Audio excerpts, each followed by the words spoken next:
Alhamdulillah nahmaduhu wa nasta'inuhu wa nastaghfiruh wa na'udzu billahi min shururi anfusina wa min sayyiati a'malina may yahdihillahu fala mudilla lahu wa may yudlil fala hadiya lahu asyhadu an la ilaha illallah wa asyhadu anna muhammadan abduhu wa rasuluh amma ba'du.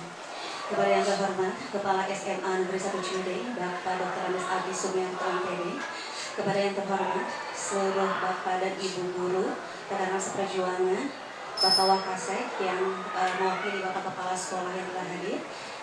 Assalamualaikum warahmatullahi wabarakatuh. Selamat pagi. Sampurasun. Apa kabar? Alhamdulillahirrahmanirrahim ya. Baik Bapak Ibu, pertama-tama marilah kita panjatkan rasa syukur kita kepada Allah Subhanahu wa taala, Tuhan yang Maha Esa, karena berkat rahmat ridho serta inayahnya kepada kita semua sehingga kita dapat dipertemukan dalam keadaan yang luar biasa ini. Tidak lupa salawat dan salam kita limpah curahkan kepada Nabi besar Muhammad SAW, kepada keluarganya, kepada sahabatnya, dan sampailah kepada kita selaku umatnya hingga akhir zaman. Bapak Ibu, hari ini yang berbahagia atas perjuangan yang saya hormati dan saya banggakan. Pada hari ini, insya Allah kita akan melaksanakan serangkaian acara kegiatan diseminasi aksi nyata dari budaya positif di sekolah untuk menguatkan karakter profil pelajar Pancasila di SMA Negeri 1 Ciwidey. Kegiatan ini merupakan bukti dukungan kita kepada rekan kita, yaitu Bapak Yudi Maulana. Kita berikan tepuk tangan dulu Bapak Ibu semuanya. Yang sedang menjalankan tugas dalam artian di sini sebagai calon guru penggerak angkatan 11, dan kita doakan Bapak Ibu semoga dilancarkan kegiatannya sampai selesai dan juga Bapak Yudi bisa menjadi guru penggerak seutuhnya nanti yang tentunya akan memberikan kontribusi yang luar biasa untuk sekolah kita bersama. Dan Bapak Ibu semuanya, untuk hari ini serangkaian acara kegiatan kita yang pertama adalah pembukaan, dan kemudian yang kedua sambutan yang nanti akan disampaikan oleh Bapak Kepala Sekolah SMA Negeri 1 Ciwidey, Bapak Dr. Andes Adi Sumianto MPD, yang akan diwakili oleh Wakil Kepala Sekolah Bidang Humas Bapak Iwan. Oke. Baik, dan kemudian yang ketiga pada kegiatan inti yaitu pembahasan materi tentang diseminasi budaya positif di sekolah SMA Negeri 1 Ciwidey, dan yang terakhir sesi tanya jawab dan doa. Baik Bapak Ibu semuanya, langsung saja kita pada acara yang selanjutnya yaitu sambutan yang akan disampaikan oleh Bapak Iwan Irawan selaku Wakil Humas yang mewakili Bapak Dr. Andes Adi Sumianto MPD yang kebetulan pada saat ini tidak bisa hadir bersama kita semuanya. Diperkenankan Bapak, silakan. Terima kasih.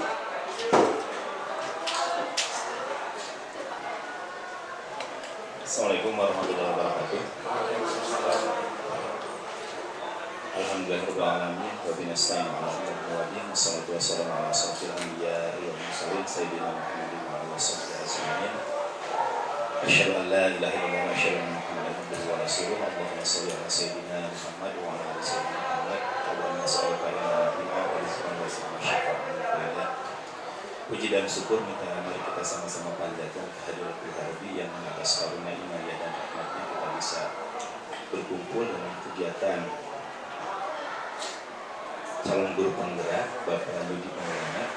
Salawat dan salam mulia selamanya tetap tercurah terhadap junjungan kita Habibullah Muhammad SAW, tidak lupa kepada para keluarganya, sahabatnya, tabi'innya, dan hingga kepada umatnya dari awal hingga akhir. Yang terhormat Ibu Bapak Guru SMA 1 Ciwidey, saya mewakili Bapak Kepala Sekolah untuk memberi sambutan di serangkaian kegiatan calon guru penggerak yang kebetulan hari ini Bapak Yudi merupakan salah satu calon guru penggerak di angkatan 11 ya.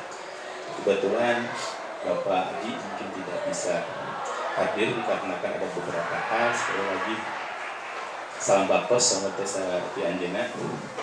Atas nama Kepala Sekolah SMA 1 Ciwidey ikut berbahagia bahwa di antara rekan-rekan kita tiap angkatan ada yang ikut guru penggerak, dari mulai angkatan 2, dari mulai Pak Eko, angkatan Puji, angkatan 5, angkatan 7, angkatan 9, angkatan 10, dan angkatan 11. Alhamdulillah satu persatu terus ikut, mudah-mudahan ikutnya Pak Yudi juga menjadi sebuah inspirasi buat kita semua. Mudah-mudahan Pak Yudi bisa menggerakkan semua. Mudah-mudahan Pak Yudi menjadi sebuah role dan memberikan ruh buat SMA 1 Ciwidey.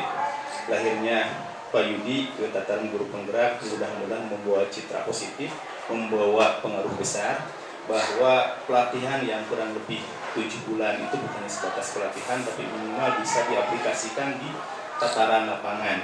Karena yang paling sulit itu bukan tata pengajaran, tapi sejauh mana ilmu-ilmu yang didapatkan di guru penggerak itu bisa diaplikasikan.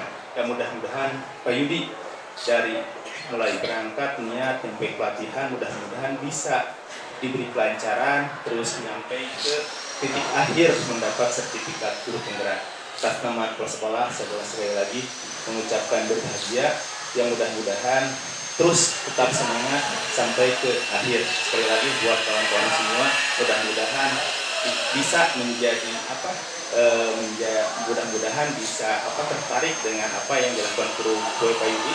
Pak Yudi bisa menjadi role model, Pak Yudi bisa menjadi ikon, ya. Pak Yudi bisa menjadi penggerak, bisa menjadi magnet. Nah mudah-mudahan ya mungkin itu sekali lagi selamat berjuang Pak Yudi, mudah-mudahan sampai ke titik akhir. Itu yang kami sampaikan. Wassalamualaikum warahmatullahi wabarakatuh.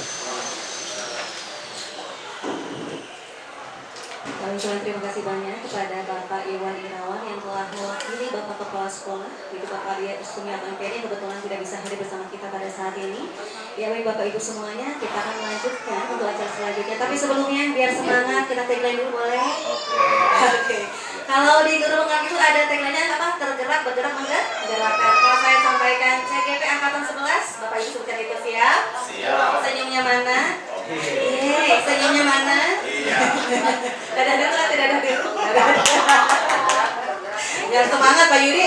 Pak Yudi semangat juga ya. CGP angkatan 11. Bapak itu baru tes. Baru tes. Bapak itu tidak kompak ya. Tangannya mana? Ini nih tangannya ya. Tergerak, bergerak, menggerakkan. Tepuk tangan ya. Sekali lagi. CGP angkatan 11. Tergerak, bergerak, menggerakkan. Semangat Pak Yudi. Oke, kita lanjutkan. Kalau begitu langsung saja Pak Yudi akan menyampaikan diseminasi budaya positif di SMA Negeri 1 Ciwidey. Dipersilakan kepada Pak Yudi Maulana untuk waktu dan tempatnya. Terima kasih. Cek, ya. Terima kasih kepada Ibu Fuji yang sudah memperkenalkan saya. Kemudian Pak Iwan juga terima kasih sudah memberikan motivasi dan semangat bagi saya untuk terus berkarya, terus melakukan perubahan-perubahan yang nyata di pendidikan. Nah, Bapak Ibu, mohon izin sebelumnya, sebelum saya memaparkan mengenai diseminasi budaya positif, ada satu hal yang ingin saya bagi dengan Bapak Ibu, yaitu ice breaking, Bapak Ibu. Oke, ya ice breakingnya berpasang-pasangan, ya, misalkan Pak Asep dengan Pak Junjun, Pak Anton dengan Pak Asep Suhata, kemudian misalkan Bu Nur dengan Bu Elis, Bu Lisna dengan Bu Irma gitu ya, Pak Iwan atau Bu Mela dan Caca ya, Bu Mela dengan Bu Budi. Oke, silakan saling berhadapan terlebih dahulu. Oke, saling berhadapan. Berdiri ya, saling berdiri boleh. Boleh. Ada nyanyi kan?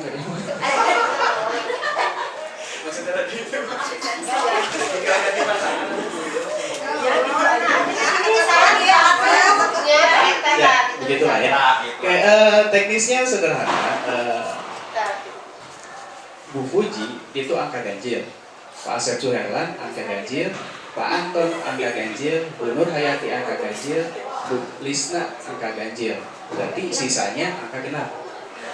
Sisanya angka genap, berarti Bu Irma, Pak Junjun, Pak Asep Suhendar, Bu Elis dan Bu Mela itu angka genap.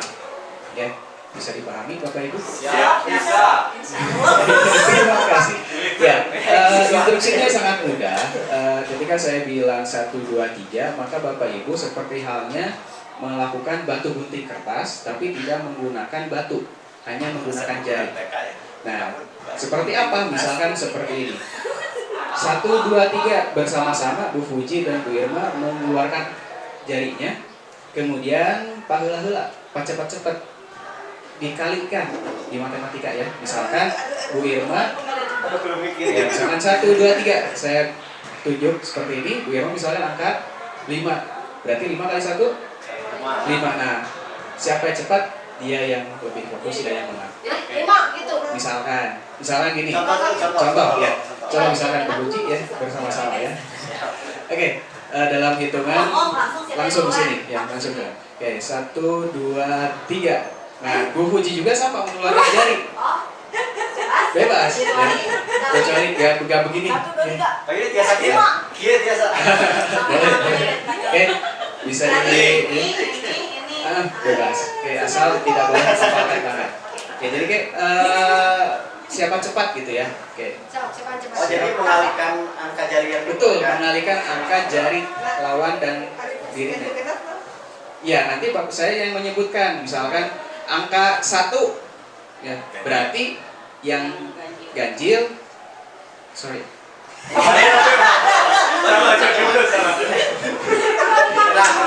Gila. Oh, enggak ganjil berarti ya, enggak ganjil. Jadi langsung aja. Jadi perkalian langsung aja. Enggak ada fungsi.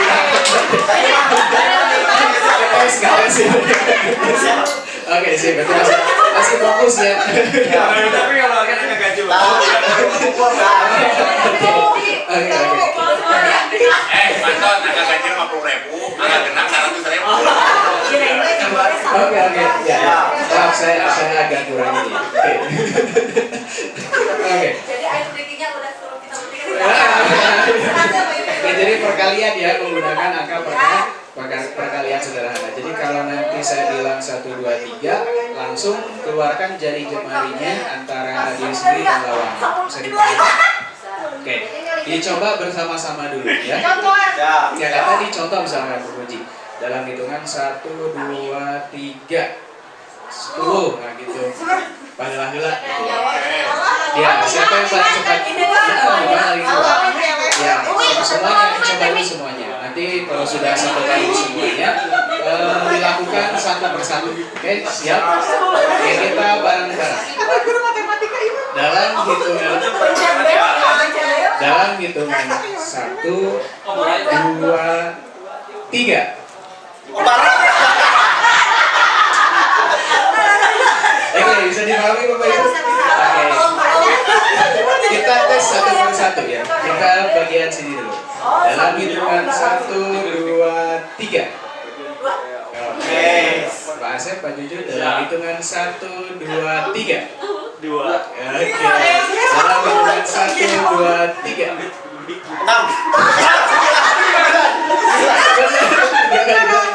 Oke, Bu Nur, 1, 2, 3. Bareng, lagi bareng. 1, 2, 3. Oke, Bu Lisna siap 3, 2, 1. Oke, tepuk tangan bagi kita. Ya, agak error tadi ya.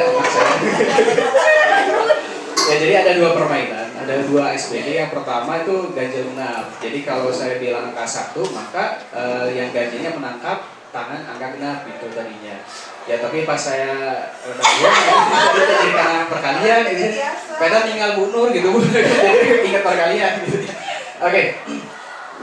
Kita mulai. Bismillahirrahmanirrahim. Judulnya adalah implementasi budaya positif di sekolah untuk menguatkan karakter profil pelajar Pancasila.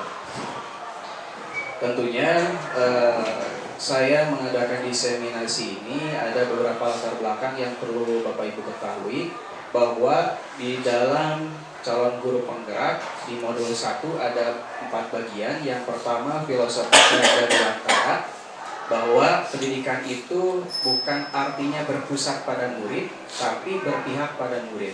Kalau berpusat pada murid, murid biarkan aja belajar sendiri, ya.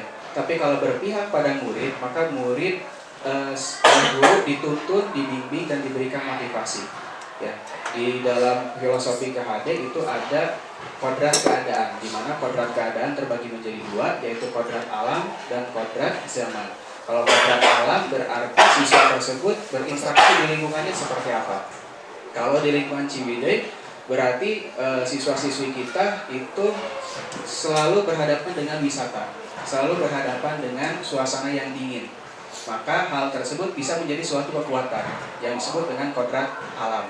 Kemudian kalau kodrat zaman berarti anak tersebut dia berada di posisi zaman mana? Tentunya di zaman sekarang itu zaman modernisasi, tidak bisa kita menjelaskan hal-hal yang lampau pada saat zaman sekarang. Pernah saya alami ketika saya menjelaskan tentang Bluetooth dan infrared, ya, tentang teknologi, ada kebingungan di anak. Pak, seperti apa sih infrared dulu? Mungkin Bapak Ibu pernah tahu transfer file data ya menggunakan infrared tuh. Salah satunya Bu Lisa pun belum teralami gitu. Kalau saya sendiri pernah mengalami. Jadi HP 2 jenis handphone untuk itulah Bu, kodrat alamnya, kodrat zamannya mungkin beda tipis, tapi kodrat alamnya yang mempengaruhi lingkungan seperti itu. Kemudian modul yang kedua adalah nilai dan peran guru. Ya, nilai dan peran guru penggerak di sini nilai-nilainya diantaranya ada kolaboratif, mandiri, inovatif dan seterusnya. Perannya adalah pendidiknya sebagai pendidik pemimpin pembelajaran, kemudian berkolaborasi dengan guru dan atasan dan seterusnya. Yang ketiga adalah visi guru penggerak yang telah saya diseminasikan dengan guru-guru di SMA 1 Ciwidey juga, bahwa ternyata membuat suatu visi itu harus berawal dari keberpihakan murid supaya visi yang ada di sekolah itu tercapai dan terukur. Dan terakhir adalah budaya positif. Kalau istilahnya budaya berarti suatu kebiasaan yang terus-menerus, ya. Positif berarti ya hal-hal yang dilakukan peserta didik itu hal yang positif, hal yang baik.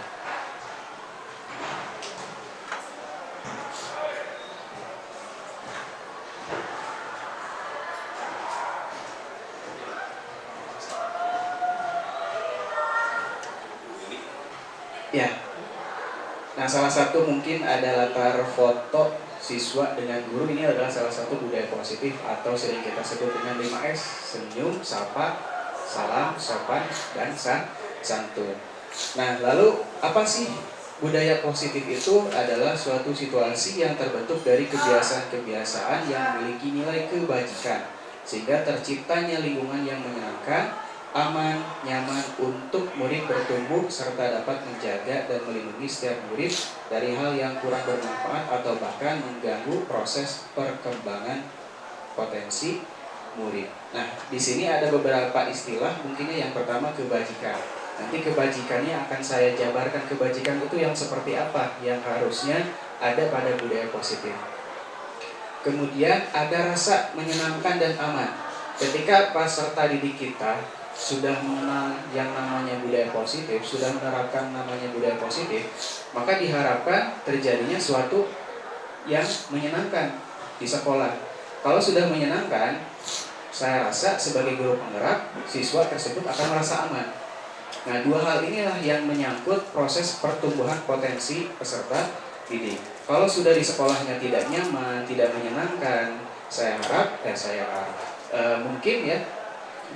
pikir bahwa anak tersebut tidak bisa mengembangkan potensinya. Seperti itu.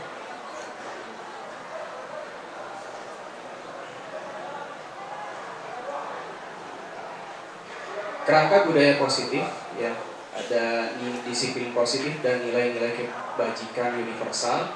Yang kedua, kebutuhan dasar manusia. Yang ketiga, teori motivasi, hukuman dan penghargaan restitusi. Yang kelima, 5 posisi kontrol dan segitiga restitusi, dan yang terakhir adalah keyakinan kelas.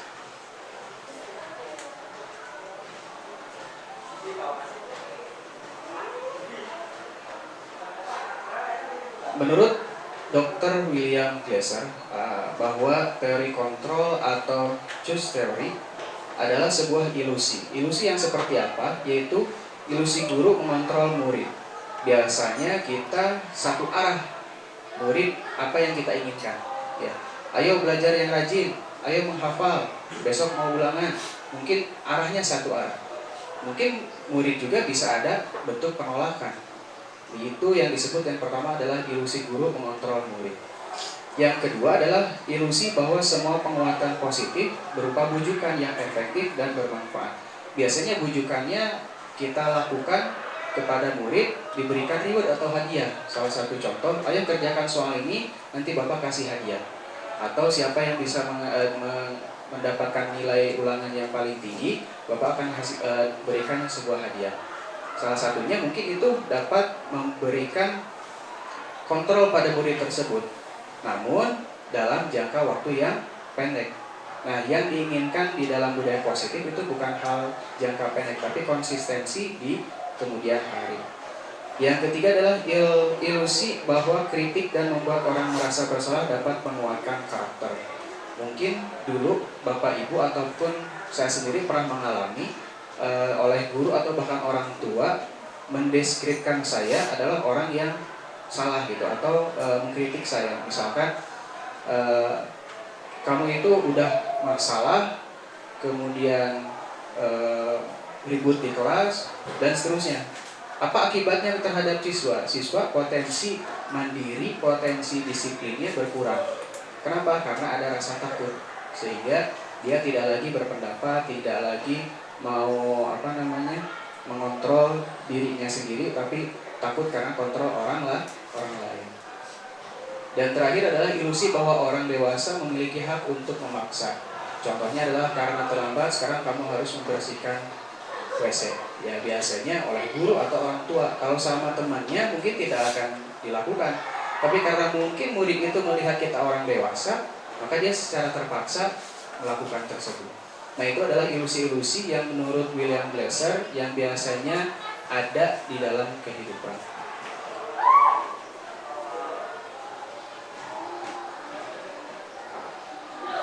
Selanjutnya menurut Stephen Covey, ya, teori stimulus respon. Jika kita melihat stimulus respon bahwa realitas kebutuhan setiap manusia itu sama, ya, ternyata kalau menurut teori kontrol bahwa kebutuhan kita itu berbeda-beda. Ada yang butuh bertahan hidup, ada yang butuh tentang kesenangan. Tahapan-tahapannya berbeda. Tidak bisa kita samakan bahwa kebutuhan siswa di sekolah itu hanya belajar, tidak. Ada mungkin kebutuhan siswa di sekolah itu hanya berteman aja, mencari sosialisasi. Ada yang mungkin hanya butuh itu ilmunya aja, gak butuh dengan pertemanan, gak butuh dengan ekstrakurikuler seperti itu. Ya, maka menurut teori kontrol, realitas kebutuhan itu adalah berbeda-beda. Semua orang melihat hal yang sama menurut stimulus respon. Sedangkan menurut teori kontrol, setiap orang memiliki gambaran yang berbeda-beda. Artinya bagaimana? Kalau seorang anak itu melakukan kesalahan, menurut stimulus respon, deskripsi anak itu adalah nakal. Maka semua guru akan berpikir bahwa anak itu nakal, tidak melihat bahwa alasan kenapa dia nakal itu seperti apa. Nah, kalau teori kontrol itu setiap orang memiliki gambaran yang berbeda-beda. Mungkin karena anak itu nakal ada alasan intrinsik atau alasan ekstrinsik. Ya, alasannya kita sebutlah sebuah motivasi. Ada motivasi intrinsik dan motivasi ekstrinsik. Kemudian perilaku buruk. Yang ketiga, kita mencoba mengubah orang agar berpandangan sama dengan kita. Sedangkan teori kontrol, kita berusaha memahami pandangan orang lain tentang dunia. Yang keempat, perilaku buruk dilihat sebagai suatu kesalahan. Sedangkan teori kontrol, semua perilaku memiliki tujuan, seperti yang tadi saya jelaskan. Kemudian, saya bisa mengontrol orang lain. Ternyata di teori kontrol itu Anda tidak bisa mengontrol orang lain, ya. Jadi kalau saya simbolkan, stimulus respon itu seperti halnya diktator gitu.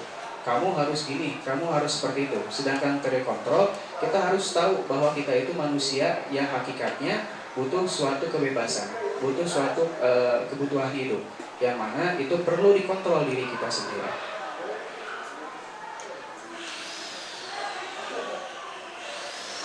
Lalu makna disiplin. menurut Ki Hajar Dewantara, seseorang yang memiliki disiplin diri berarti mereka bisa bertanggung jawab terhadap apa yang dilakukannya karena mereka mendasarkan tindakan mereka pada nilai-nilai kebajikan universal. Nah, nilai-nilai universal yang seperti apa? Yaitu berpacu pada pengacuannya pada salah satu profil pelajar Pancasila yang 6 poin. Yang pertama, beriman bertakwa kepada Tuhan Yang Maha Esa. Yang kedua, mandiri. Tiga, bernalar kritis, berkebinekaan global. Kelima, bergotong royong. Dan yang terakhir adalah kreatif.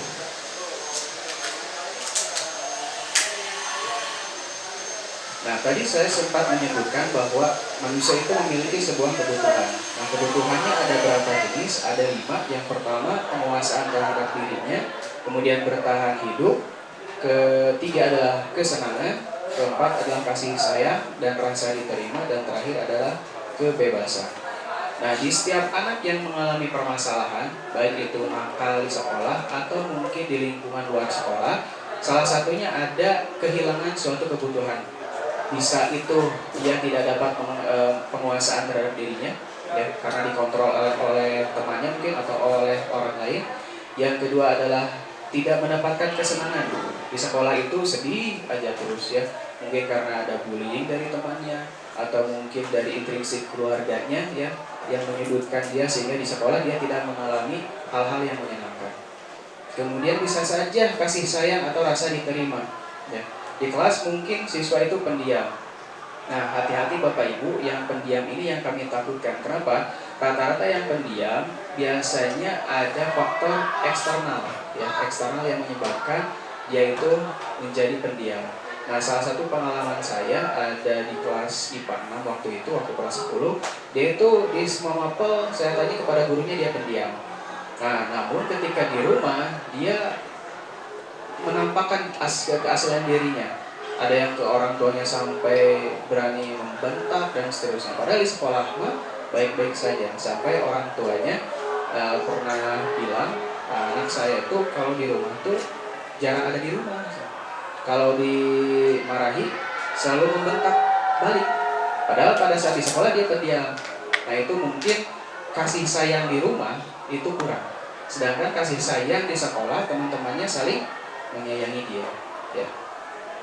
Kemudian kebebasan dan bertahan hidup. Tentunya untuk bertahan hidup semua manusia itu membutuhkan hal-hal yang bersifat materi, entah itu makanan, minuman, atau bersosialisasi juga itu adalah salah satu bertahan hidup.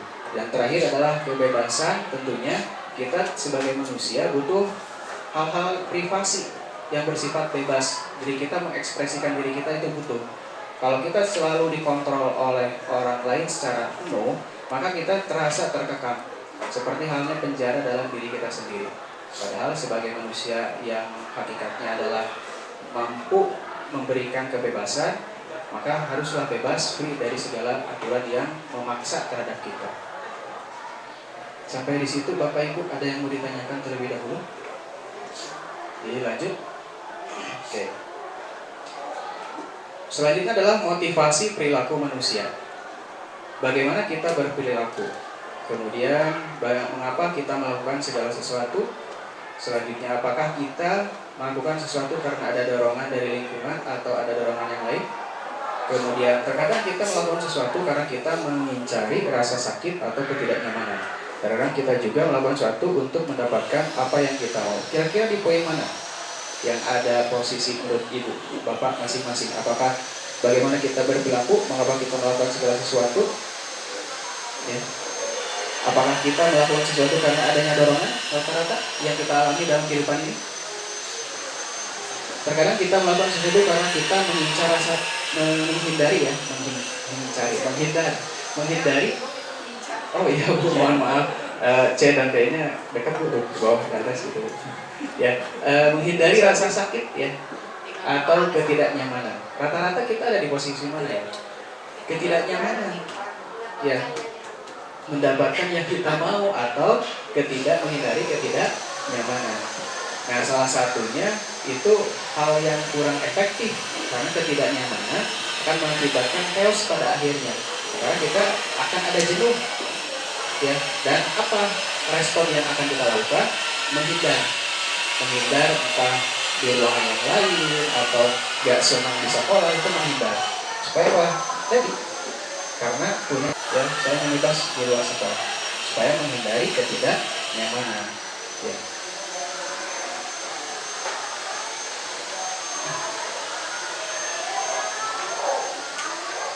Tiga motivasi perilaku manusia menurut Dian Gosen dalam bukunya ya ada 3. Yang pertama untuk menghindari ketidaknyamanan atau hukuman. Yang kedua untuk mendapatkan imbalan atau penghargaan dari orang lain. Yang ketiga untuk menjadi orang yang mereka inginkan sesuai dengan nilai-nilai yang diyakini. Rata-rata menurut 3 motivasi perilaku ya yang sering kita lakukan tadi untuk menghindari ketidaknyamanan atau hukuman, berarti ada di level yang 1. Kalau untuk yang 2 untuk mendapatkan imbalan atau penghargaan, mungkin rasanya agak jauh gitu ya kita mendapatkan imbalan, penghargaan atau imbalan gitu. Karena kita juga kadang capek sendiri ya mengharapkan penghargaan atau imbalan, tahu-tahunya tidak ada gitu. Akhirnya ya kembali lagi ke level 1 untuk menghindari ketidaknyamanan. Yang ketiga untuk menjadi orang yang mereka inginkan sesuai dengan nilai-nilai yang diyakini. Mungkin seperti apa Bapak Ibu untuk menjadi orang yang mereka inginkan sesuai dengan nilai-nilai yang diyakini. Contoh, murid aja ya. Kita yakin bahwa perbuatan bohong itu tidak baik. Ya, maka mereka sebenarnya punya alasan sendiri kenapa bisa berbohong. Nah, terkadang guru yang memberikan kontrolnya langsung menjustifikasi bahwa anak tersebut nakal, akhirnya melakukan hukuman. Nah, padahal menurut teori motivasi bahwa untuk menjadikan mereka itu apa yang kita inginkan harus berasal dari anak sendiri, jangan dikontrol sepenuhnya oleh guru. Artinya ada motivasi intrinsik. Apa tujuannya? Supaya anak tersebut tidak lagi ketergantungan oleh guru ketika dia hidup di masyarakat atau di luar sekolah.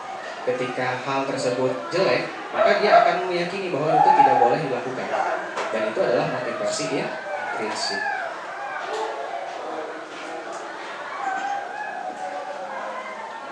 Oke, yang selanjutnya saya akan menjelaskan ya, memaparkan ya mengenai hukuman dan konsekuensi.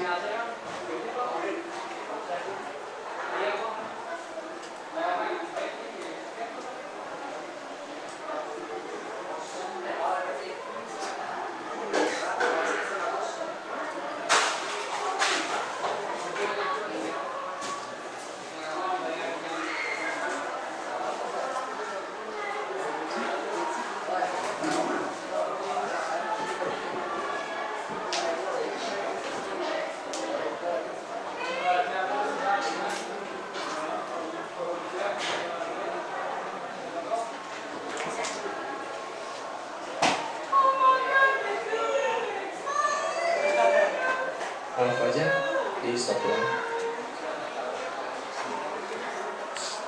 Bapak Ibu, coba kita perhatikan di video berikut ini, apakah termasuk konsekuensi atau hukuman?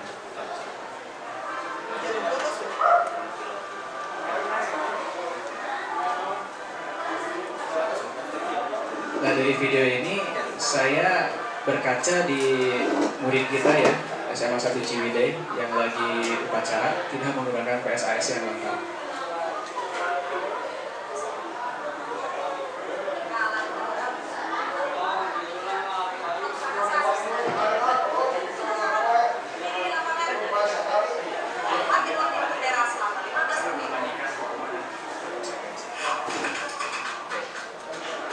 Jadi ada kalimat apa ketika siswanya melanggar, gurunya berkata seperti apa? Bagaimana? Lari? Maaf, nah guys nih, berdiri menghormat bendera selama 15 menit. Kira-kira Bapak Ibu ini sebuah hukuman atau konsekuensi? Hukuman. Kenapa disebut sebagai hukuman? Satu pihak, betul. Dan apakah ada korelasinya dengan topinya ketinggalan? Tidak. Tidak ada ya. topi yang ketinggalan, tapi kenapa saya harus keliling lapangan? Nah, biasanya hukuman itu satu pihak dan tidak ada korelasi untuk menyelesaikan permasalahan.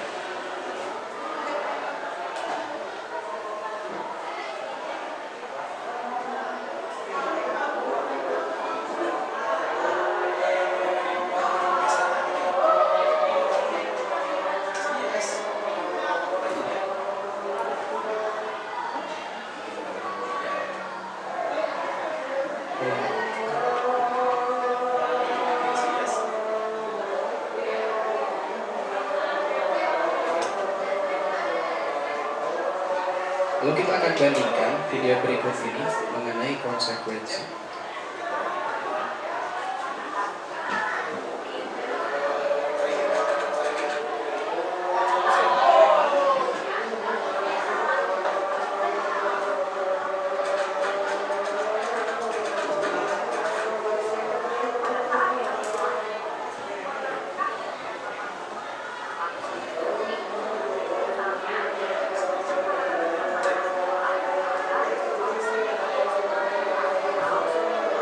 Misalkan kasusnya ada air yang tumpah di meja. Kira-kira kalau dibuat konsekuensi seperti apa? Kalau hukuman kan tadi tidak ada korelasi untuk menyelesaikan. Tapi bagaimana kalau konsekuensi? Misalkan airnya tumpah di atas meja. Nah, salah satu yang dilakukan adalah melakukan pembersihan atau dilap. Itu adalah salah satu konsekuensi.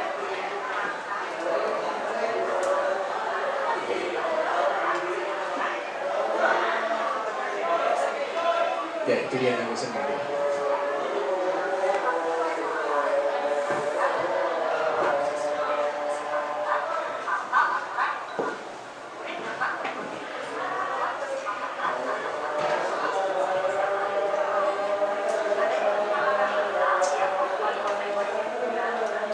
Nah, itu ya perbedaannya antara konsekuensi dan hukuman. Apa? Adanya kesepakatan terlebih dahulu. Namun kesepakatan ini masih dianggap kurang efektif.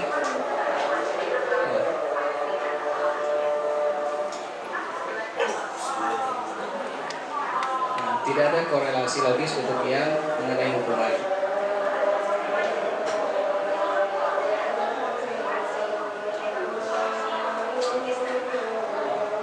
Sedikit lebih logis. Ternyata konsekuensi ini tadi yang teori kontrol, tetap guru yang menjadi dominan kontrolnya. Yang diharapkannya bukan dominan guru tapi siswanya, sesuai dengan motivasi intrinsik.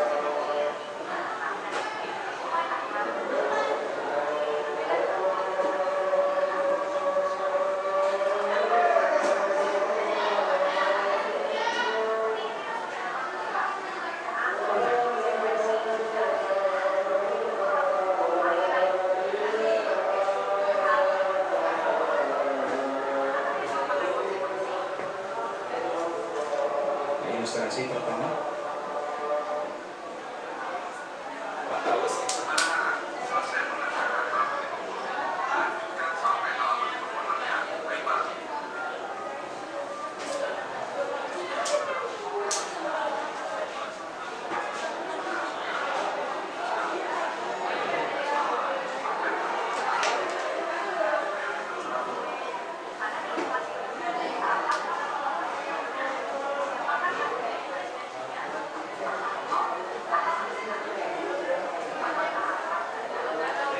Tadi apakah Pak Santo ya itu memberikan solusi tidak?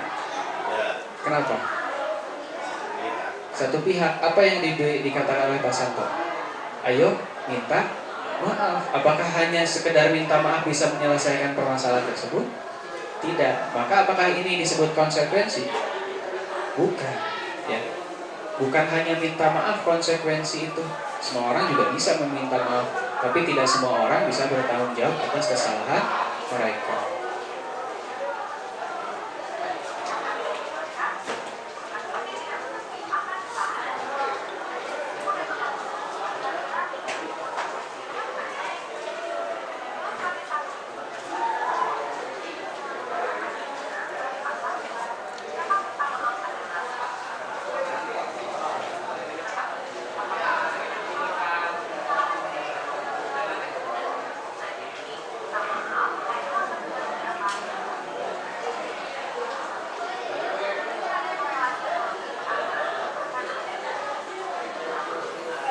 Jadi bagaimana supaya Haska itu bisa melakukan konsekuensinya? Apa yang dilakukan Haska berarti? Kalau menumpahkan air terhadap temannya, apakah cukup dengan minta maaf? Kira-kira apa yang dilakukan? Mengeringkan tasnya, ya, mencoba untuk mengeringkan tasnya, entah itu pakai lap atau dijemur dulu dan seterusnya. Jadi disitulah timbul kontrol terhadap dirinya. Yang tadi saya sebutkan adalah motivasi intrinsik. Oke.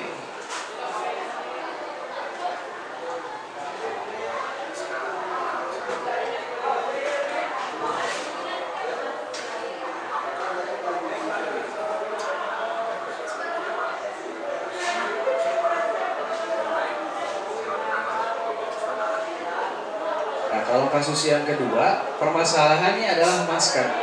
Tapi guru memberikan pilihan konsekuensinya adalah belajar di perpustakaan. Kira-kira ada korelasinya nggak? Kenapa sih sebelumnya harus di masker? Kenapa? Supaya apa? Lebih aman, ya, menghindari penyakit. Berarti konotasinya adalah kesehatan. Kalau Aska belajar di perpustakaan, apakah masih meyakini dia akan tidak menularkan? Apakah bisa saja menularkan kepada orang lain? Bisa jadi di perpustakaan bukan hanya dia. Berarti permasalahannya tidak selesai.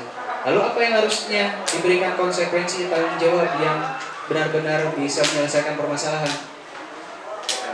Pakai masker saja, ya, dengan benda di sekitarnya, entah dengan kain ataupun membeli dulu misalkan, ya, ke warung terdekat dan seterusnya. Maka itulah yang disebut dengan konsekuensi.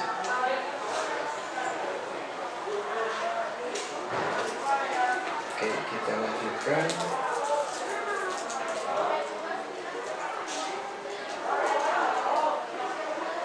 Nah, baru dari hukuman, konsekuensi, maka lahirlah sebuah teori pilihan yang disebut dengan restitusi. Adalah proses menciptakan kondisi bagi murid untuk memperbaiki kesalahan mereka, sehingga mereka bisa kembali pada kelompok mereka dengan karakter yang lebih kuat. Restitusi juga merupakan proses kolaboratif yang mengajarkan murid untuk mencari solusi untuk masalah mereka dan membantu murid berpikir tentang orang seperti apa yang mereka inginkan dan bagaimana mereka harus memperlakukan orang lain. Jadi teori restitusi ini lebih pada pendekatan emosional terlebih dahulu. Ketika anak itu melakukan kenakalan atau kesalahan, tidak dijustifikasi oleh guru bahwa dia harus melakukan konsekuensi atau bahkan dia harus dihukum. Maka harus ada tindakan dulu.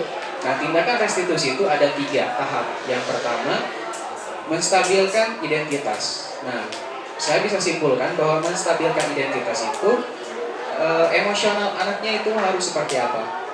Kalau di awal anaknya sudah sedih karena kesalahannya, misalkan dia jahil kepada temannya ketika bangkunya ditarik sama dia, temannya jatuh, sehingga temannya sampai dilarikan ke rumah sakit. Posisi dia berarti dia sedih dan menyadari itu salah. Nah, sebagai guru jangan selalu menyalahkan, tuh kamu perilaku seperti itu jadi ke rumah sakit, jadi dia tidak bisa jalan lagi. Apakah hal itu yang akan nanti siswa berubah? Tidak, ya, malah siswa tersebut bisa menjadi depresi. Nah, apa langkahnya menstabilkan itu? Berarti emosi anak itu jangan sampai menjadi manusia yang gagal. Tapi berikanlah motivasi bahwa kamu melakukan itu suatu kesalahan, tapi kamu jangan berlarut-larut. Ya, apa yang harus kamu lakukan selanjutnya? Nah, itu apa yang harus lakukan selanjutnya. Di langkah yang kedua adalah memvalidasi kesalahan. Kesalahannya seperti apa? Baru di tahap terakhir restitusi adalah menanyakan keyakinan kelasnya. Dulu misalkan Bapak di kelas telah melakukan keyakinan atau kesepakatan kelas. Keyakinan apa yang hilang di kamu pada saat kamu melakukan kejahatan tersebut? Misalkan saya tidak menghargai teman, atau saya tidak saling cinta dan kasih seperti itu, sehingga saya melakukan tindakan jahil yang berlebihan seperti itu, ya.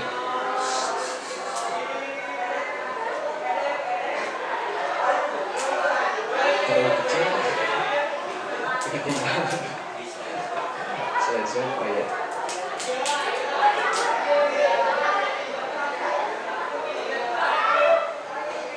Ya, perbedaan hukuman dan konsekuensi dan restitusi. Kalau hukuman, suatu yang menyakitkan harus terjadi. Rata-rata di hukuman itu menyakitkan terhadap siswa, dan bahkan bisa menyakitkan juga pada guru yang memberikan hukuman. Salah satu yang saya alami dulu, pernah saya memberikan hukuman kepada anak yang tidak mencatat. Ya, kemudian saya hukum di depan, kemudian diangkat kakinya dan telinganya dijewer, telinga sendiri. Kemudian itu ternyata kesannya sampai dia lulus, ketika ketemu saya dia menghindar dan tidak mau ketemu dengan saya, gitu ya. Itu yang pertama dan terakhir mungkin ya saya lakukan itu, karena waktu itu saya berpegang teguh supaya dia jerak, supaya dia bisa mengerjakan tugas. Padahal itu efeknya jangka panjang, ya, jangka panjang. Untuk konsekuensi, sesuatu harus terjadi. Maksudnya, jadi ketika sesuatu sudah terjadi, apa yang harus dilakukan untuk bertanggung jawab. Sedangkan restitusi merupakan ada pilihan-pilihan yang lain. Kalau kamu ini berbuat salah, apa sih sekiranya kamu yang akan lakukan? Jadi munculnya dari anak terlebih dahulu. Jangan diberikan oleh guru semuanya. Kalau diberikan oleh guru semuanya, berarti tadi teori kontrol bahwa guru yang menjadi kontrol semuanya, ya, semua anak. Dan itu akibatnya apa? Ketergantungan, ya. Muncaya guru mah dia akan bebas aja. Tapi kalau ada guru, ada kanasiun teh, jadi dikontrol oleh guru. Seperti itu, ya.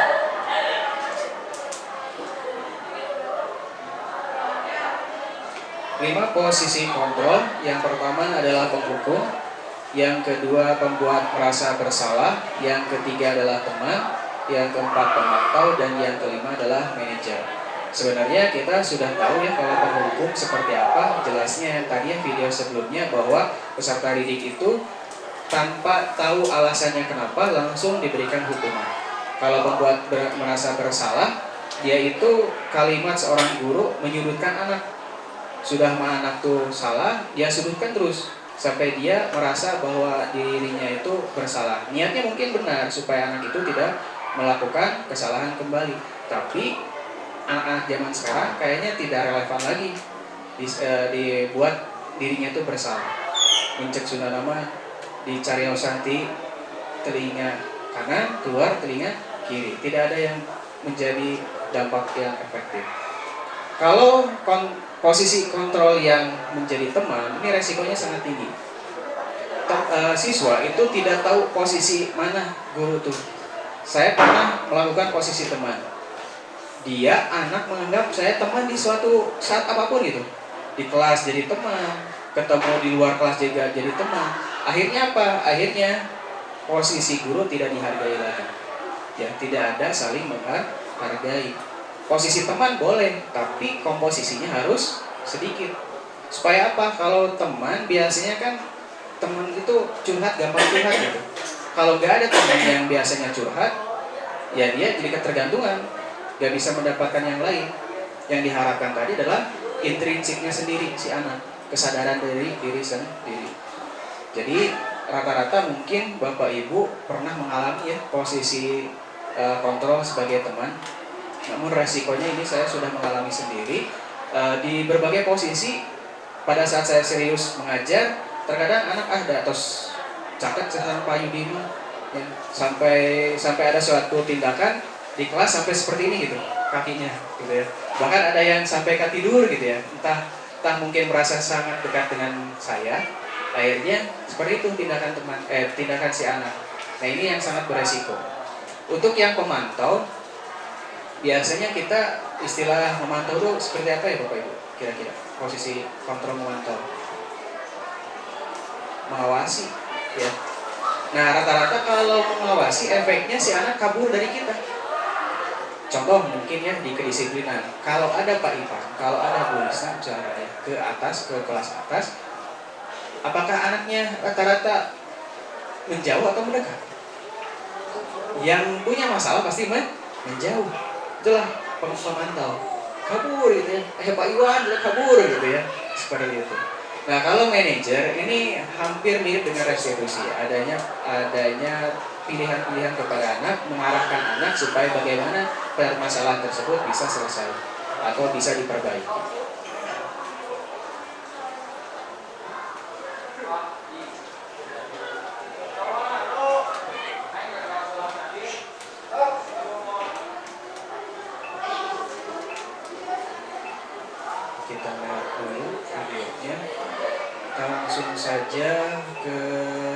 segitiga restitusi. Segitiga restitusi. Yang pertama,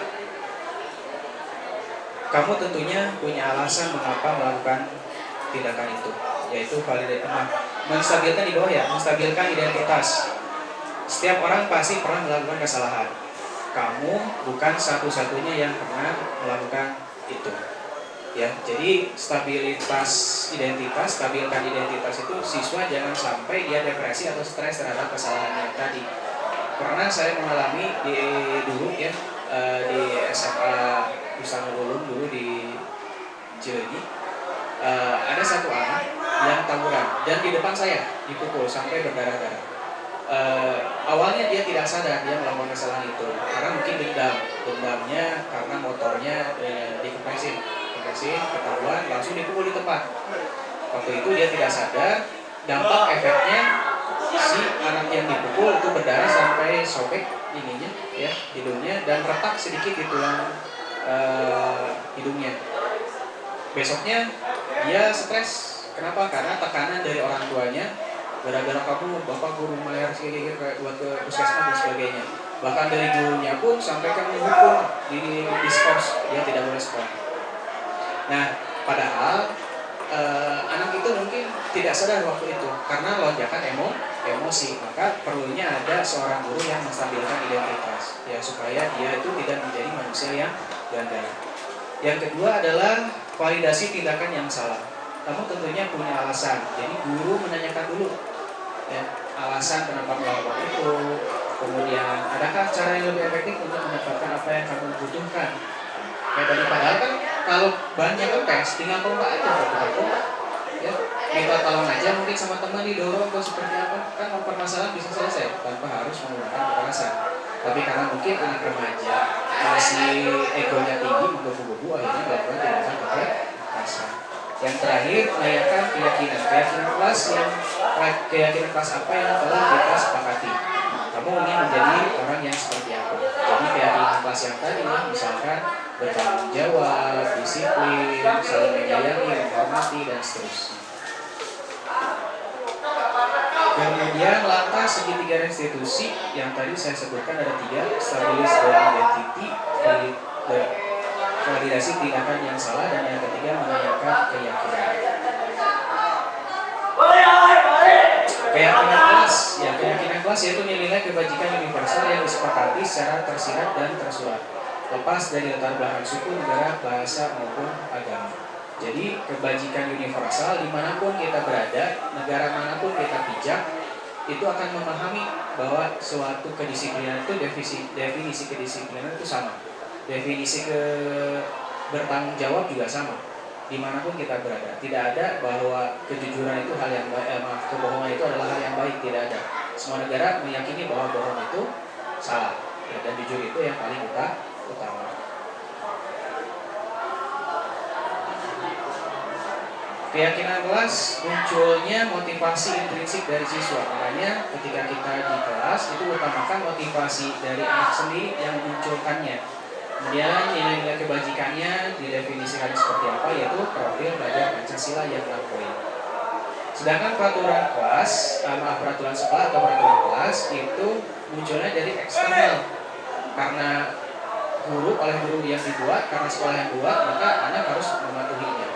Nah, salah satu yang efektif biasanya keyakinan kelas, karena mereka bertanggung jawab atas dirinya sendiri. Kalau peraturan dari sekolah itu hanya bersifat sementara. Saya yakin ketika anak-anak kita lulus dari sekolah ini, hanya 1-2 siswa yang masih meyakini peraturan sekolah itu ditegakkan. Contoh kecilnya, alumni saja masuk ke sekolah kita. Kalau dulu ke sekolah kita harus berpakaian sopan dan santun. Tapi ketika dia sudah jadi alumni, Bapak Ibu mungkin sudah tahu ya, salah satu siswa kadang alumni kadang berpakaian yang tidak sopan, ada yang cuma pakai tank top aja, pernah saya lihat gitu ya. Ada yang pernah pakai celana pendek atau rok, dulu sopan santun, ya pakai rok panjang, pakai kerudung, sekarang tidak. Berarti apa? Karena motivasi ekstrinsik. Bagaimana kalau motivasi intrinsik? Ya kita ajarkan bahwa kebajikan universal sopan santun itu diperlukan bukan hanya di sekolah, tapi di masyarakat juga, seperti itu. Nah, mungkin itu Bapak Ibu yang bisa saya sampaikan. Mohon maaf, mungkin kalau ada beberapa hal yang keliru bisa kita diskusikan. Ada hal yang bisa saya simpulkan dari budaya positif, bahwa disiplin positif itu menurut teori kontrol, teori pilihan, ya, William Glasser. Anda tidak bisa mengontrol orang lain, hanya Anda yang bisa mengontrol diri Anda. Maka disiplin belajar kontrol diri dengan menggali potensi kita agar mencapai tujuan mulia, yaitu suatu menjadi seseorang yang kita inginkan berdasarkan nilai-nilai yang kita hargai. Semua perilaku memiliki tujuan. Nah, salah satunya bisa teori motivasi. Kemudian model berpikir menang-menang, kolaborasi dan konsensus menciptakan pilihan-pilihan baru. Salah satunya adalah 5 posisi kontrol. Di antaranya penghukum, pembuat rasa bersalah, teman pemantau, kemudian manajer. Untuk penghukum dan pembuat rasa bersalah itu untuk menghindari hukuman biasanya, dan itu motivasinya motivasi intrinsik. Sedangkan teman dan pemantau itu untuk mendapatkan imbalan, karena dekat dengan guru, karena dipantau oleh guru, dapat hadiah. Seperti dulu tadi yang bercerita, Pak Yud, kalau ada siswa yang jam 6 pagi sudah di sekolah, tulis namanya. Nanti di awal bulan kita akan berikan hadiah. Nah, salah satunya itu masuk ke motivasi ekstrinsi. Sedangkan manajer itu menghargai diri dan orang lain. Ya. Dan inilah yang kita harapkan menjadi motivasi intrinsik. Oke, sesi terakhir Bapak Ibu, mari kita buat kesepakatan kelas ya. Awali dari peraturan. Kira-kira peraturan apa yang ada di sekolah?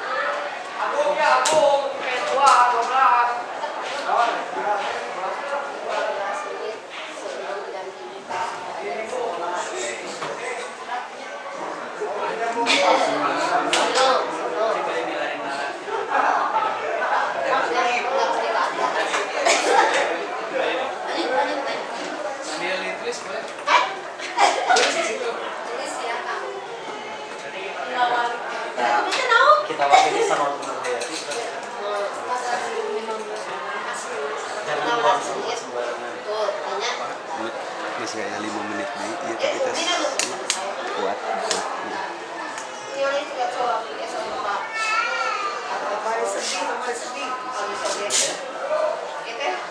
Tiga aja bikin. Buang sampah. Apa nah itu yang tadi timpas.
Jangan, makanya jangan menggunakan.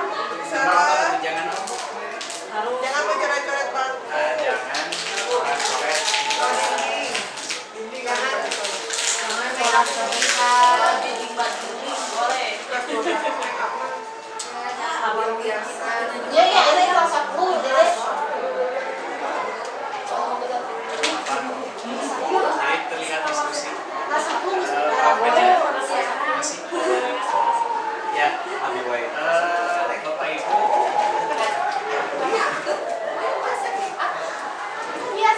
Ya, langkah yang pertama sebagai tindakan untuk mengurangi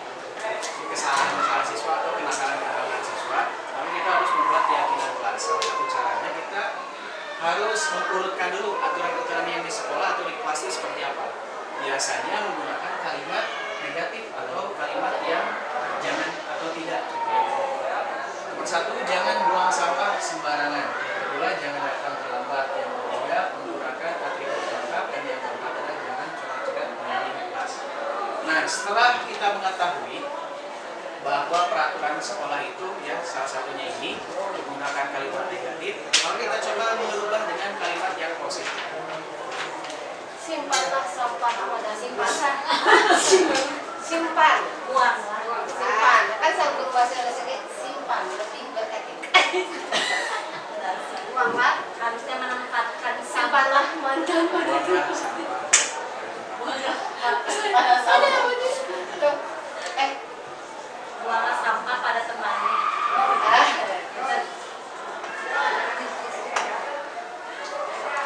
Jangan datang terlambat, no. Datanglah tepat waktu. Nah, silakan untuk ibu bapak yang lain setelah merubah dari kalimat negatif menjadi kalimat positif, coba kebajikan apa ya atau keyakinan apa. Misalkan nomor 1 dengan buang sampah, kalimat positifnya buanglah sampah pada tempatnya. Kebajikan positif apa? Kebajikan apa? Apa? Apa? Untuk tulis tuh. Apa? Silakan ibu yang lain. Aku dari rumah. Selaku guru penggerak dan guru kucing semangat. Kesehatan. Nah, betul. Nah, seperti itu kesehatan. Nanti nomor 2 datang tepat waktu apa? Disiplin. Nah, itu nomor 2 disiplin. Yang ketiga adalah menggunakan atribut lengkap. Berarti itu udah positif ya sebenarnya. Tidak ada kalimat negatif. Berarti itu disebut pakaian rapi dan lengkap. Yang keempat jangan coret-coret. Berarti kalimat positifnya seperti apa? Menjaga kebersihan lingkungan. Menjaga kebersihan lingkungan. Boleh atau ada kalimat tambahan yang lain? Merawat boleh. Merawat sarana dan prasarana. Nah, itu merawat sarana dan prasarana. Itu kemarin ada orang Seperti rumah Itu juga salah satu merawat estetika dan etika. Mau dibikin estetik. estetik. Karena itu abstrak. Soalnya sebelum bikin itu dia tidak estetik. Berarti keyakinan kelas nomor 4 apa kira-kira? Menjaga cuaca biar tidak curang-curang. Merawat sarana dan prasarana. Keyakinan kelasnya apa ya? Keyakinan kelasnya telah dibantu coret. Kalimat positifnya ini estetika. Menjaga Keindahan. keindahan Keindahan.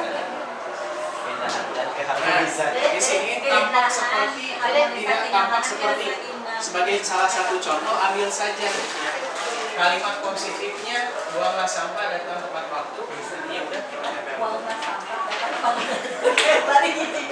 Ini rumah. buanglah sampah datang ke kamar itu biasa. Makanya lebih enak di kelas bapak kalau udah dari Karena apa dulu tapi akhirnya bapak Kanada kecampur gitu. Kerja tugasnya sendiri.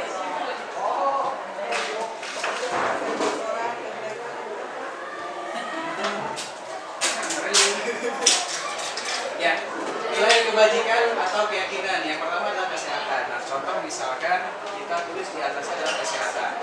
Tampak seperti apa kesehatan itu? Terlihatnya seperti apa kesehatan? Ya, misalkan di sini tentang kesehatan. Kita tahu bahwa anak itu menjaga kesehatan. Berarti tampaknya seperti apa? Sehat, bugar. Ya, sehat jasmani. Penampilan Ya, kalau tidak seperti kalau tidak seperti berarti sakit, batuk, gitu kan? Nah, kemudian terdengar untuk kesehatan kira-kira terdengar itu lemah. ya kalau terdengar berarti suaranya tegas, nah betul tegas. Terlihatnya Oke, bercahaya. cahaya, Nur. terlihat Glowing. berarti Semangat. Perilaku positif. satu aja nih. Goreng gulung yang banyak berkomentar. Tangan terus menjadi Positif. Terakhir, Bapak Ibu, tugas tugas saya. saya sebagai murid, berarti posisinya sebagai murid.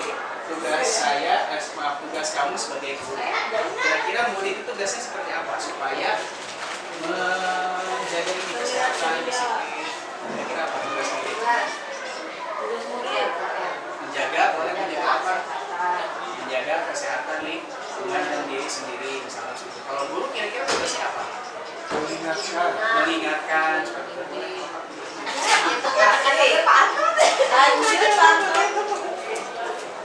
inspirasinya atau calon guru penggerak ayo nang awak Awakan dengan terlihat bahwa seperti apa ya, apa yang dikerjakan, kalau melihat kenyataannya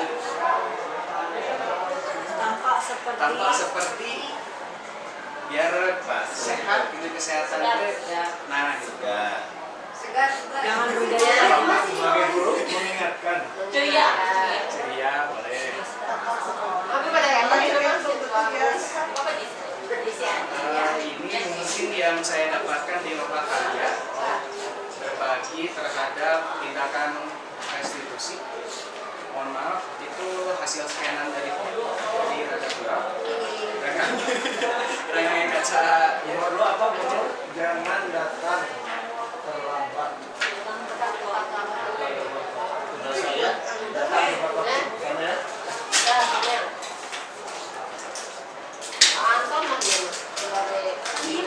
Nah, selama saya melakukan atau pendidikan guru penggerak yang diambil dari budaya positif ini yang saya pahami dibandingkan dengan berbagai teori, berbagai kalimat yang dijelaskan. Saya tipe orang yang suka langsung action di tindakannya gitu. Ya, nah salah satunya yang saya pahami ini dari aturan pasti anak-anak kebanyakan menjelaskan tentang jangan, tidak boleh seperti itu. Kita lupa dengan kalimat positif. Setelah dirubah, kita deskripsikan keyakinan apa yang seharusnya ada. Setelah itu baru tampak dan seperti apa. Nah Bapak Ibu, kalau ini dilakukan di setiap kelas, saya yakin tidak perlu adanya restitusi. Maksudnya tidak perlu, ya tidak akan mengurangi orang yang melanggar. Kenapa? Karena mereka ada keyakinan positif, ada kalimat positif dan keyakinan. Kalau saya melakukan itu berarti saya tidak disiplin. Kalau saya melanggar berarti saya tidak menjaga kesehatan. Dan ini biasanya saya lakukan di awal pembelajaran. Selalu saya mengingatkan. Dan alhamdulillah berdampak di kelas 11 awalnya mereka adalah orang-orang yang bercampur kan ya di kelas sebelumnya, tidak tahu karakter siswa masing-masing. Ketika saya jelaskan seperti ini, mereka terbuka pikirannya. Ada yang nyeletuk tapi benar, ya nyeletuknya itu benar gitu. Bahkan yang pendiam saja dia bisa mendeskripsikan kebajikan apa. Dan di setiap kelas saya lakukan, dan alhamdulillah itu berdampak. Salah satu yang saya banggakan itu mereka selalu membawa alat makan. Kenapa? Karena ingin menjaga kesehatan, karena tidak ingin buat salah. Hampir 80% mereka bawa mesin sendiri. Tapi tidak di sini. Jadi dengan isinya gitu ya. Nah, itu yang saya harapkan Bapak Ibu bisa terapkan, terutama bagi wali kelas bisa menyebarkan budaya positif terhadap kelasnya masing-masing. Karena saya yakin suatu perubahan itu berawal dari kita sendiri. Supaya perubahan itu menular, maka harus secara langsung kita buat menular aja. Tidak bisa kita diam diri, mereka berubah sendiri, tidak bisa. Karena anak-anak zaman sekarang yang saya lihat adalah anak-anak yang sudah melek teknologi dan mudah untuk meniru apa yang sudah viral. Nah, saya harap ini menjadi viral di kelas. Ketika mereka melakukan kesalahan, ada temannya yang sedang mengingatkan, kalimat positif diberikan turut kieu, keyakinan akan kieu, gitu. Jadi saling mengingatkan. Oke, sampai di situ Bapak Ibu ada yang bisa ditanyakan? Ada yang mau ditanyakan?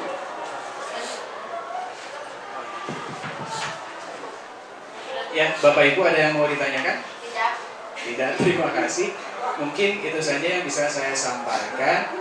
Sebagai tadi ya contoh tindakan-tindakan restitusi, seperti halnya Bu Elis tadi bertanya, seperti apa sih guru itu melakukan restitusi?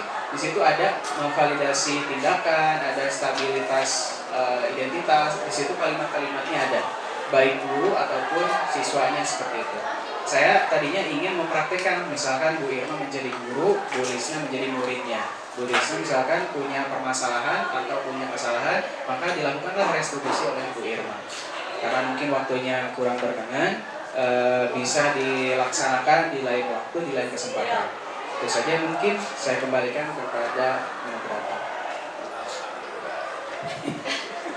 CGP angkatan 11. Tunggu ya mana. Bergerak mah? Bergerak.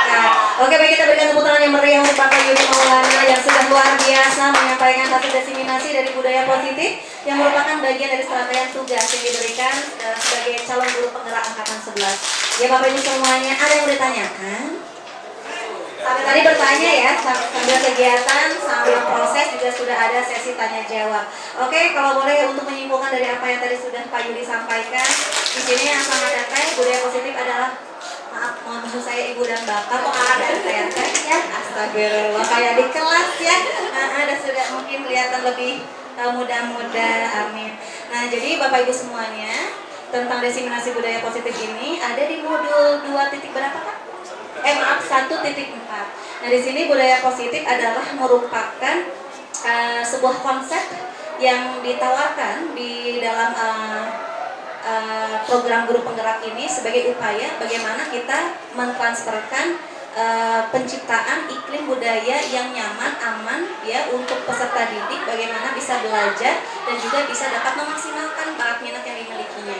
Dan kita sebagai pendidik adalah merupakan fasilitator ya yang mendampingi sebagai pamong dari peserta didik ini, bagaimana supaya mereka belajar bisa maksimal dan optimal, merasa aman dan nyaman. Tentu harus didukung dengan iklim sekolah ya aman, nyaman dan juga bahagia untuk siswa kita. Dan di sini ibu bapak semuanya, semoga kita senantiasa diberikan kesehatan, keberkahan dan juga kebahagiaan. Karena kalau gurunya bahagia, pasti muridnya juga bahagia. Dan di sini Bapak Ibu semuanya, mudah-mudahan kita doakan Bapak Yudi sampai selesai nanti ya. Perjalanan masih panjang ya, tetap semangat ya. Ini semua belum berakhir Pak Yudi ya, tapi kita yang pasti di sini juga mudah-mudahan Bapak Ibu di sini juga termotivasi untuk mengikuti kegiatan calon guru penggerak di angkatan yang selanjutnya. Nah, dan untuk acara selanjutnya pembacaan doa yang akan disampaikan oleh Bapak Asep Suherlan.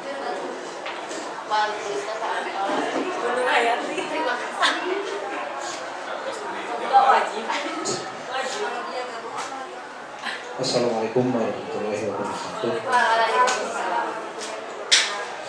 Untuk tepatnya kita berdoa untuk khususnya Bapak Yudi, mudah-mudahan untuk kegiatan selanjutnya dilancarkan, dimudahkan. Bagi yang belum, mudah-mudahan cepat masuk. Kalau saya ya alhamdulillah astagfirullahaladzim. Habibin wa syabin wa syabin alhamdulillah wa rahmatullahi wa syakir hamdan wa bin wa batin majidah ya rabbana Allahumma sholli ala sayyidina Muhammad wa rabbi sallallahu rabbana dalamna anfusana wa illam takun tarhamna rabbana syabakuna bil iman wa la tajna fi qulubina ya rabbana rahim lebih jini iman wa takna lebih Allahumma sholli wa rizqan thayyiban wa amalan taqabbalan rabbana atina fid dunya hasanah wa fil akhirati hasanah wa qina adzabannar subhana rabbika rabbil izzati amma yasifun wa salamun alal mursalin walhamdulillahi rabbil alamin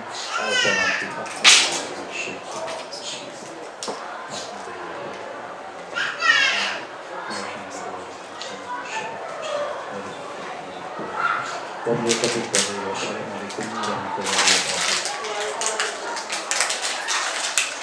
Terima kasih kepada Bapak Asep Suherlan yang sudah membaca doa untuk kita semuanya, dan dengan pembacaan doa maka berakhirlah serangkaian acara kegiatan kita pada hari ini dalam kegiatan diseminasi budaya positif dalam penciptaan peningkatan karakter budaya positif di SMA Negeri 1 Ciwidey.